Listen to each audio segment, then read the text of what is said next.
Things are included. तो cash book is a book of primary entry, इसमें हम primary entry add कर देते। All cash transaction recorded in cash book, जो इतने सारे कैश रिलेटेड ट्रांजेक्शन है सभी के सभी ट्रांजेक्शन कैश बुक में रिकॉर्ड किए जाते हैं। It is also serve the purpose of ledger account, specifically ये सर्व करता है क्या, purpose of ledger account.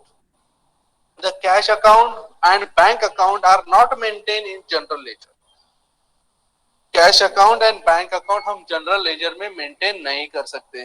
Balances in the cash book are taken directly to the trial balance, cash book जो है हम ले सकते हैं डायरेक्टली किसमें, ट्रायल बैलेंस में। After next one we study about feature of an cash book, which is the feature of an cash book, to keep record of only cash transaction.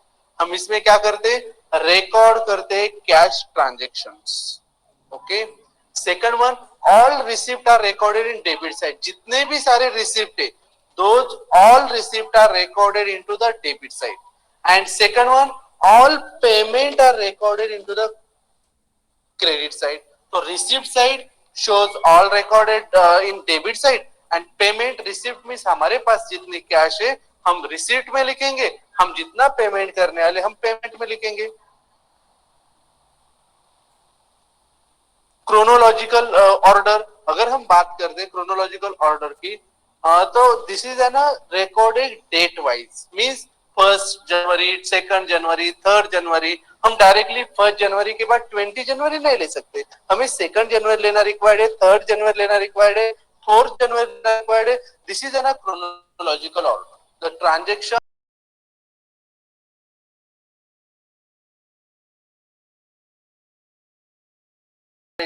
इसमें हम परफॉर्म कर सकते हैं ऑल जो functions है journal and laser के, वो हम परफॉर्म कर सकते हैं। ऑब्जेक्ट और नीड ऑफ कैश बुक, क्या नीड है कैश बुक की, तो find out the total cash receive, means हमारे पास कितनी कैश है, हम कितना पेमेंट करने वाले, both in the during period of time, हम स्पेसिफिकली ड्यूरिंग द पीरियड कितनी कैश हमारे पास है, हम कितना पेमेंट करने वाले, this is show into the cash book. Okay, next one, to ascertain the balance of cash in hand and bank at any time without actual counting cash, हम ascertain कर सकते हैं, हम find out कर सकते हैं कैश इन हैंड का balance, cash at bank का balance at any time without actually counting the cash, means specifically हम जो एक्चुअली हम काउंट कर रहे हैं कैश, एग्जामिन कर रहे हैं पासबुक, तो how to examine, how to check, तो इसके लिए हम स्पेसिफिकली कैश बुक क्रिएट करते हैं। Verify the correctness of cash in hand and bank, हमारा हम वेरीफाई करते हैं कि cash in hand, cash and bank correctness कितना है, दिस इज ट्रूली ट्रूथनेस कितना है। अगर हम कैश इन हैंड की बात करते हैं, बैंक की बात करते हैं, तो हमें करेक्टनेस पता होना रिक्वायर्ड है। Go to the next one is an type of cash book. Type of cash book, different type of cash book. For example, यहाँ पर one tree दिए और different branches of an tree. तो first one is an simple column cash book, single column और simple column. Simple column में हम cash कैसे लेते हैं, कैसे देते हैं, उसके बारे में बताया जाता है, उसमें डेट, पर्टिकुलर, कैश, ऐसे 2-3 ही कॉलम रहते हैं। After one double column cash book, यहाँ पर अगर हम बात करते तो double column cash book included date, particular, cash, bank, specifically ऐसे 1 कॉलम इंक्रीज हो जाता है, डेबिट साइड में इतने column, also credit side, also date, particular, cash and bank, ऐसे 4 and 4 8 कॉलम क्रिएट हो जाते हैं। And next one is an 3 column cash book. 3 column cash book is an important one. In the 3 column cash book included first date, second particular column, third one discount column, fourth one अगर हम बात करते हैं तो cash column, and fifth one bank column, means total debit side में 5 and credit side में 5, means total is an 10 column. तो आपको पता होना रिक्वायर्ड है कि टोटली 10 column इंक्लूड होते हैं स्पेसिफिकली जो हमारा ट्रिपल कॉलम कैश बुक है उसमें। Next one petty cash book, one of the simple concept, अगर आपके रिलेटेड मैं बात करता हूँ, one of the simple concept है petty cash book. Petty cash book में स्पेसिफिकली जो छोटे छोटे एक्सपेंसेस है वो रिकॉर्ड किए जाते हैं पेटी कैश बुक में। तो ये भी पता होना हमारे लिए बहुत रिक्वायर्ड है। नेक्स्ट वन अगर हम बात करते हैं सिंपल कैश बुक की, देखो अभी simple, how to create simple cash book. Prepare like a cash account in ledger. हम कैश अकाउंट बनाते हैं सेम टू सेम होगा। अब कैसे कैश अकाउंट बनाते हैं? Cash account debit credit amount amount like this same to same होगा कि like cash account in ledger. जैसे अपने अभी प्रीवियस एग्जांपल में भी हमने देखा था कि हम कैश अकाउंट बनाते डेबिट में और क्रेडिट में लिखते टोटल बैलेंस निकालते same to same simple cash book. All the cash received are enter in the amount column on debit side. जो हमारे पास कैश आने वाली या हमारे पास असेट है, this is recorded in the received side means debit side of an cash book and those cash payment are appear in credit side of amount column. तो हम उसे क्रेडिट साइड में अपियर करेंगे। Next one cash book is close and balance at end of the month. Cash book हम कब close करेंगे? Cash book is close and balance at end of the month. जब हमारा मंथ एंड होगा तब हम उसे क्लोज कर सकते हैं। अगर आपको फॉर्मेट चेक करना है तो सिंपल कैश बुक का फॉर्मेट यहाँ पर शो किया है। तो यहाँ पर अगर हम चेक करेंगे तो सिंपल कॉलम कैश बुक में विच थिंग आर इंक्लूडेड, तो specifically check one 1 January 2012 purchase goods for cash rupees 10,000। अगर हम बात करते कि उन्होंने बताया कि गुड परचेज किया हमने 12,000 रुपीज के, अगर 12,000 रुपीज के गुड्स परचेज किए तो वहां पर एंट्री क्या होने वाली है? अगर 12,000 रुपीज के गुड्स परचेज किए तो specifically entry will be pass cash account debit to purchase account sorry purchase account debit to cash account. 1 minute और सॉरी कर देता हूं। Purchase account debit to cash account so recorded into the हम तो specifically purchase account के debit side में लिख देंगे टू कैश, लेकिन कैश के क्रेडिट में हम खुद का नाम नहीं राइट कर सकते। तो in that place we write the by purchase. Next one sold goods for cash. अगर गुड्स सोल्ड करने हैं कैश में तो स्पेसिफिकली हम एंट्री पास करेंगे sales account debit sorry cash account debit to sales. Cash में सेल्स किया हमने तो सेल्स कैश अकाउंट के डेबिट साइड में लिखेंगे टू सेल्स जो अमाउंट है। या rent paid entry will be pass rent account debit to cash, तो कैश अकाउंट के क्रेडिट साइड लिखेंगे हम by rent account 1,000 rupees. Specifically chronological order means date wise order and payment side में after last one total both column की total करेंगे निकालेंगे। जिस side का टोटल कम है जिस साइड की टोटल कम है वहां पर लिखेंगे बाय बैलेंस कैरीड डाउन। जिस साइड की टोटल ज्यादा है वहां पर लिखेंगे टू स्पेसिफिकली नेक्स्ट मंथ की फर्स्ट डेट को to balance brought down. Okay understood. Go to the next one. अगर हम नेक्स्ट बात करते हैं तो डबल कॉलम कैश बुक। अगर डबल कॉलम कैश बुक बात करते हैं तो cash with cash and discount column. तो यहां पर हमें cash and cash discount column include होता है। This is called as a double column cash book. Two accounts cash and discount are combine in this book. इसमें दो account create हो जाते हैं कैश एंड डिस्काउंट। तो this is called as a double column cash book. और इसका अगर हम कुछ फॉर्मेट चेक करते तो दिस फॉर्मेट लाइक दिस, इस तरीके से वो फॉर्मेट होगा double column cash book. Same to same example थोड़ा सा चेंज किया only.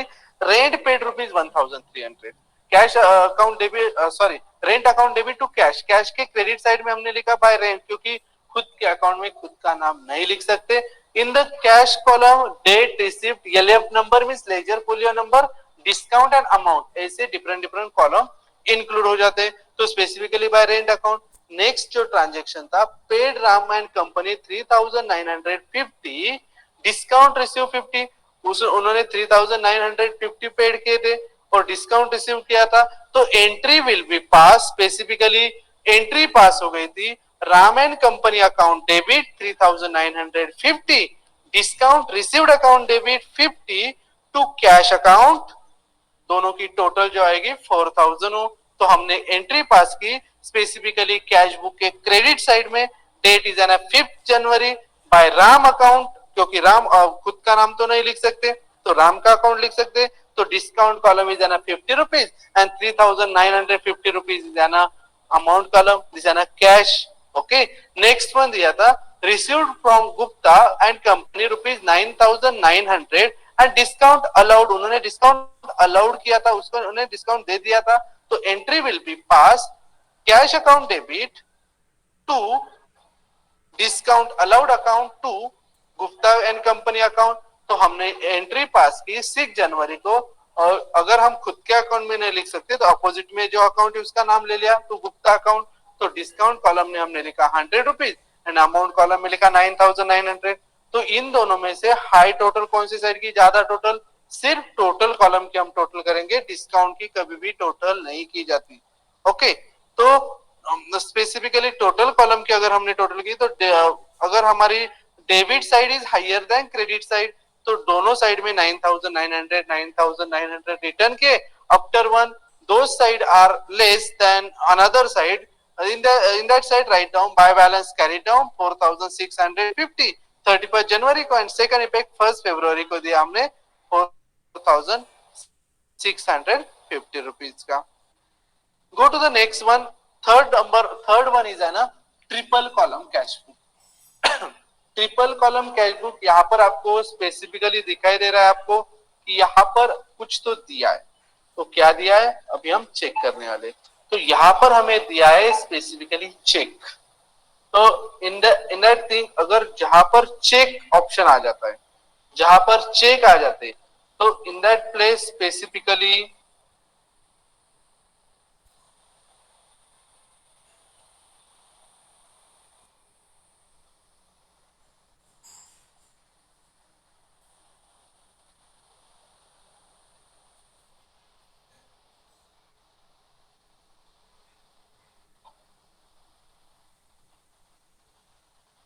Triple column cash book में कैश बुक विद डिस्काउंट, अगर हम बात करते हैं इस कैश बुक की, तो cash book with discount and bank column is triple column cash book. Okay, 3 accounts are combined, उसमें 3 अकाउंट्स कंबाइन किए जाते हैं. Which 3 accounts? Discount, cash and bank. Why bank account is included? Bank account is included, that's why in the various transaction, various cash, various payment in paid by check, that time transaction to perform through bank, not a cash. जो भी transaction हम perform करते through the bank, in that case 3 column cash book, cash, discount, cash and bank column are included. Specifically 3 column cash book मैंने आपको format बताया था, date, receipt, LF, discount, cash, bank. तो यहाँ पर 1 2 3 4 5 6 कॉलम इंक्लूड जाते हैं, और सेकंड जो है उसमें भी 6, ऐसे 6 एंड 6 ट्रिपल कॉलम. आपको एग्जाम में बहुत बार क्वेश्चन आ जाता है, in the triple column cash book how many column are used. तो इसमें date, receipt, LF, discount, cash, bank ऐसे 6 और स्पेसिफिकली अनदर 6 ऐसे 12 कॉलम इंक्लूड हो जाते हैं. तो ये बेसिक कंसेप्ट आपको पता होना रिक्वायर्ड है. Go to the next one, petty cash book. आपको पता होना रिक्वायर्ड है कि what is mean by petty cash book. Unused to record small amount of expenses, used to record small mean छोटे छोटे. फॉर एग्जांपल आपने tiffin लाया, tiffin expenses होगा, या आप कहां पर स्मॉल प्लेस में घूमने गए तो उसके एक्सपेंसेस हो गए, क्लीनिंग के चार्जेस हो गए, स्टेशनरी के चार्जेस हो गए, पोस्टेज के चार्जेस हो गए. This is all related to petty cash. Okay, contra entry, one of the important thing एक आ जाती है कॉन्ट्रा एंट्री, और आपको पता होना रिक्वायर्ड है. पेपर में आपको बहुत बार इसके बारे में पूछा जाता है कि what is mean bye contra entry. Contra entry means जहां पर हम डिपॉजिट करते हैं कैश के रिलेटेड, विड्रॉल करते, in that case contra entry are used. Means specifically entry will be pass, तो एक साइड में एंट्री पास हो गई तो अपोजिट साइड में भी वही एंट्री पास होना रिक्वायर्ड है. The single transaction entry made both side of cash book. तो अगर specifically cash deposited into bank account debit to cash, तो हमने स्पेसिफिकली डेबिट में एंट्री की, तो उसी टाइप की एंट्री क्रेडिट में होना रिक्वायर्ड है. This is called as a contra entry. Okay, तो contra entry is an one of the important thing और वो आपको पता होना रिक्वायर्ड है. Go to the next one. अभी जो स्पेसिफिकली उसके जो प्रैक्टिकल प्रॉब्लम है और उसको सॉल्व करना रिक्वायर्ड, तो हमें पता चल जाएगा कि what is by contra entry या और उसमें which thing different different things are important. तो आपको स्पेसिफिकली ये जो चैप्टर है उस पर 90-100% ऑब्जेक्टिव क्वेश्चन आने वाले. मैं ये पीपीटी जो है आपके साथ शेयर करने वाला हूं, तो आपको इसमें से बहुत सारे जो डिफरेंट डिफरेंट क्यूरीज है इजी तरीके से सॉल्व हो जाएगी.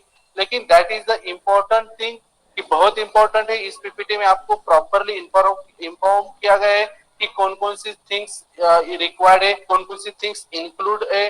कि अगर हमें स्पेसिफिकली कुछ भी बनाना है, कुछ भी कैश बुक के रिलेटेड क्रिएट करना है, तो उसमें single column means simple cash book means और डबल कॉलम की कैश बुक मीन्स और triple column cash book, petty cash means और ये सभी के सभी चीजें आपको पता होना रिक्वायर्ड है. तो ये जो पीपीटी है मैं आपको सेंड कर देता हूं. आफ्टर इसके बाद हमें स्टार्ट करना है specifically trial balance. Trial balance is one of the important and topic is your financial accounting subject. जो आपका फाइनेंशियल अकाउंटिंग सब्जेक्ट है, इसमें जो टॉपिक है that is an important one. ये बहुत इंपॉर्टेंट टॉपिक है, तो आपको ये पता होना रिक्वायर्ड है.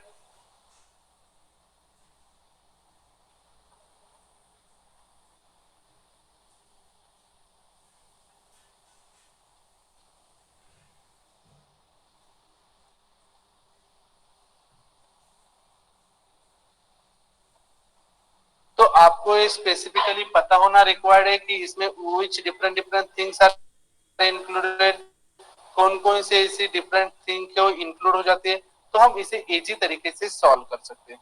अदरवाइज बहुत सारे इशू क्रिएट हो जाते हैं कि हमें पता नहीं चलता कि कैश बुक में which thing are included, how many column use in single column cash book, double column cash book, 3 column cash book. तो आपको पर्टिकुलरली पता होना रिक्वायर्ड है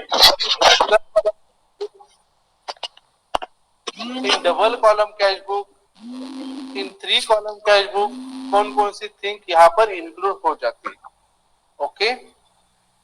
आफ्टर वन अभी हम जो आज हमने देखा इस पर आज हु इज दिस, किसका साउंड ऑन है, प्लीज म्यूट कीजिए.